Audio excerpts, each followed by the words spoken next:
Hi friends, carrot తురుము, ఆలు తురుము, క్యాబేజ్ తురుము, కొత్తిమీర, అల్లం తురుము అండ్ పచ్చిమిర్చి తురుము అండి. ఇక్కడ నేను పిల్లల కోసం తీసుకుంటున్నాను కాబట్టి పచ్చిమిర్చి పేస్ట్ అనేది కొంచెం తక్కువగా వేస్తున్నాను. మీకు కావాలనుకుంటే కొంచెం ఎక్కువ కూడా వేసుకోవచ్చు. ఈ తురుముకున్న వెజిటేబుల్స్ అన్నింటిని అయితే నేను ఒక బౌల్లోకి అయితే తీసుకుంటున్నాను. ఇవే కాకుండా క్యాలీఫ్లవర్ తురుము, క్యాప్సికమ్ తురుము అండ్ బీన్స్ కూడా తీసుకొని యాడ్ చేసుకోవచ్చు. ఇలా రకరకాల వెజిటేబుల్స్ ఎంత తిన్నా కూడా మనకి హెల్తీయే కాబట్టి ఎంతైనా తీసుకోవచ్చు. ఇలా తీసుకున్న వెజిటేబుల్స్ తురుములోకి నేను వచ్చేసి 4 టేబుల్ స్పూన్స్ శనగపిండి అయితే వేస్తున్నాను. అండ్ ఒక 2 టేబుల్ స్పూన్స్ బియ్యపిండి కూడా వేస్తున్నాను. పిండిలో హాఫ్ క్వాంటిటీ బియ్యపిండి అయితే యూజ్ చేస్తున్నాను. మీరు తీసుకున్న వెజిటేబుల్స్ మెజర్మెంట్ని బట్టి పిండి అయితే యూజ్ చేయాల్సి వస్తుంది. ఇందులోకే ఒక 1.5 tablespoon salt and half tablespoon జీరా అయితే యాడ్ చేస్తున్నాను. ఏంటి అంటే ఈ శనగపిండి అనేది కొంచెం గ్యాస్ కాబట్టి జీరా అనేది కొంచెం డైజెషన్ పర్పస్లో మనకి యూజ్ అవుతుంది.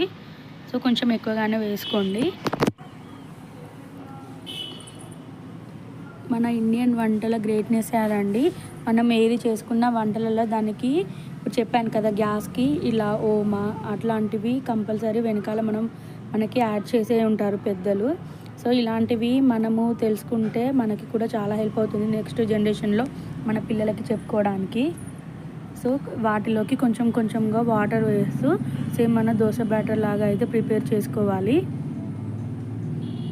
పిల్లలకి ఇప్పుడు ఉన్న జనరేషన్లో చాలా రకాల డిసీజ్ అయితే వస్తున్నాయండి.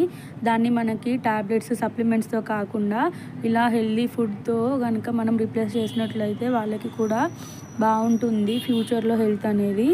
సో ఈ విధంగా చేసుకుంటే చాలా బెటర్ అండి. సో ఇక్కడ మనకి పిండి అయితే రెడీ అవుతుంది.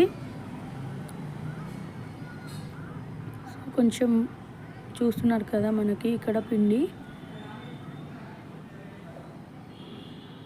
సో ఫ్రెండ్స్, మీరు కూడా సేమ్ ఇలాగే కలుపుకోండి అండ్ మీ ఇంట్లో ప్రిపేర్ చేసి ఇంట్లో వాళ్ళకి పెట్టి ఎలా వచ్చిందో టేస్ట్ నాకు కామెంట్ బాక్స్లో కామెంట్ చేయండి. నెక్స్ట్ ఒక ప్యాన్ తీసుకొని అందులో కొంచెం ఆయిల్ వేసి దోశలాగా కొంచెం బ్యాటర్ అనేది వేసి స్ప్రెడ్ చేసుకోవాలి. ఇది మీడియం ఫ్లేమ్లో ఉంచి పైన మూత అయితే పెట్టి రోస్ట్ చేసుకోవాలండి. సో ఇక్కడ వన్ సైడ్ ఫ్రై అయింది కదా, నెక్స్ట్ కొంచెం మళ్ళీ పైన ఆయిల్ వేసి దోశ అయితే ఫ్లిప్ చేసుకొని మళ్ళీ ఒక 2 మినిట్స్ ఉడికించుకుంటే మనకి వెజీ ప్యాన్ కేక్ అయితే రెడీ అయిపోయింది.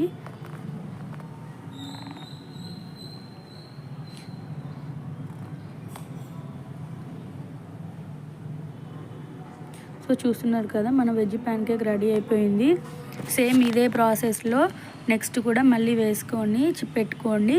ఇవి కొంచెం మెత్తగా ఉంది, కొంచెం క్రిస్పీగా కావాలనుకునే వాళ్ళు ఇందులోనే ఒక 2 టేబుల్ స్పూన్స్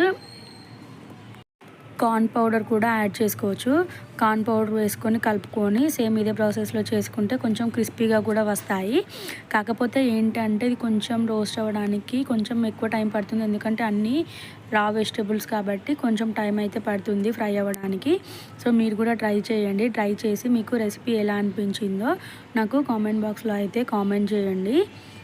కానీ టేస్ట్ కన్నా హెల్దీ వైజ్గా అయితే చూస్తే మాత్రము న్యూట్రియంట్స్ అయితే చాలా ఉంటాయి. అండ్ ఇలాంటి ఎన్నో రెసిపీస్ కోసం సబ్స్క్రైబ్ చేయండి మన SS creatives. Thank you for watching.